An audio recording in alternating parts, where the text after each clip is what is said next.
In this video we're taking a look at Huntly Castle. It's a ruin you can find in Huntly in Aberdeenshire in Scotland.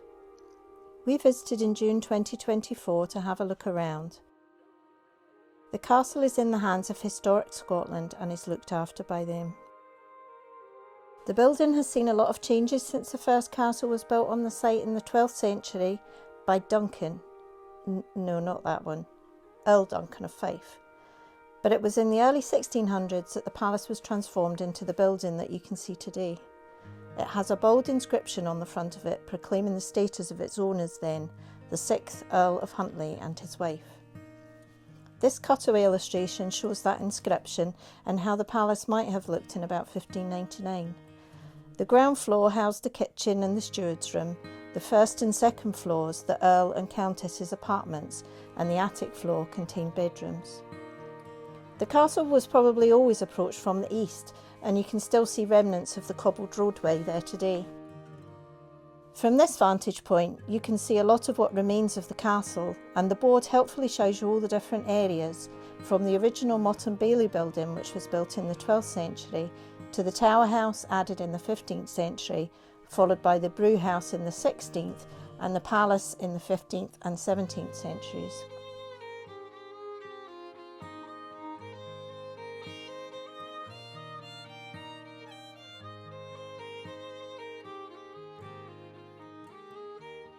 So we headed to the brew house first. So you can see here there's a couple of openings in the wall. So of course Duncan had to pretend that these were pizza ovens. So here he is with his 360 camera on a stick, pretending to make a pizza. Ale was brewed in the brew house by the female staff for consumption by the whole household.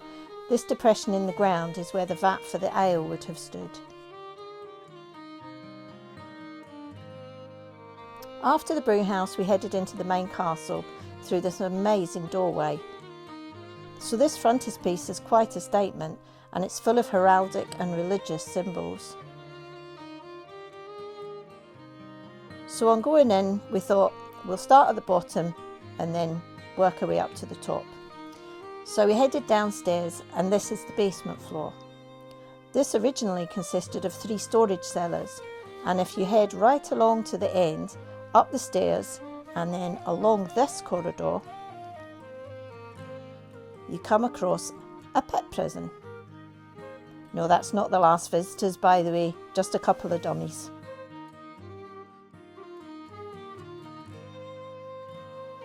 We headed back along the main corridor, and as we were walking out we noticed some carvings on the wall.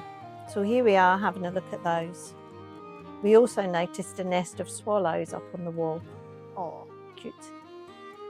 We walked up to the ground floor. This was the service floor for the castle. It had a kitchen plus 2 other rooms. Here Duncan is looking up the chimney where the large fire for the kitchen would have been. The 2 rooms were originally storage rooms, but were later converted into living spaces as they have fireplaces and latrines. Of course, Duncan had to have a peek out of a very small window before we headed upstairs.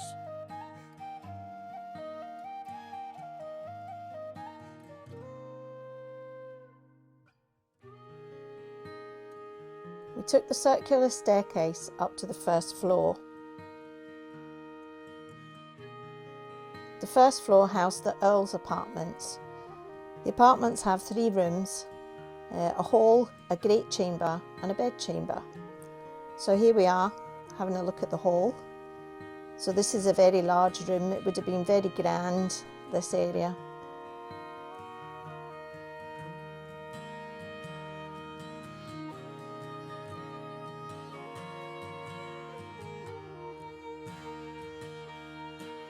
Here we are moving through to the great chamber.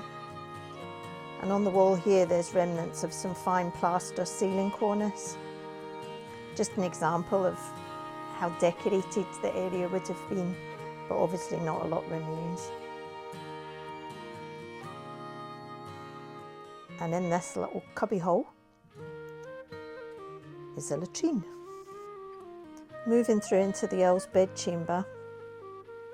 As you look up, you can see the Countess's bed chamber would have been above, but obviously the floors are gone now.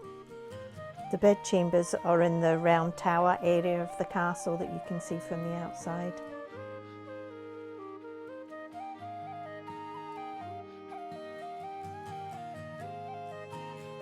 So heading up the circular staircase again to the second floor, this would have been the Countess's apartments. Basically a mirror image of the Earl's apartments, with the hall, the great chamber and the bedchamber. The whole fireplace here still remains, and it's very elaborate with heraldic and religious symbols, with classical details as well. It would have been very colourful originally, but of course all that's worn away with the weather.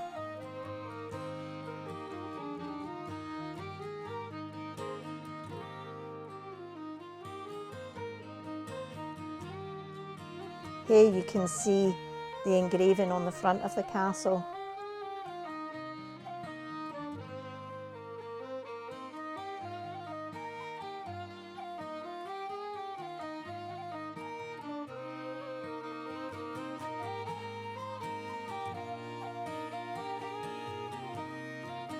Peeking over the wall you can see the great chamber for the Countess, and there's another fireplace still remaining in here. This is much simpler, with carved portraits of the Earl and Countess on it.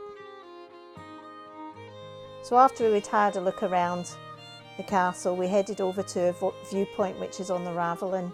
This would have been a defence position built in the 1640s.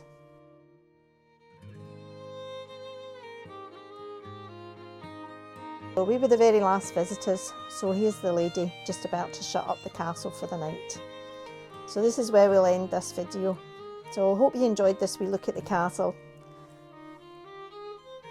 and hopefully we'll see you again on the next one. Bye!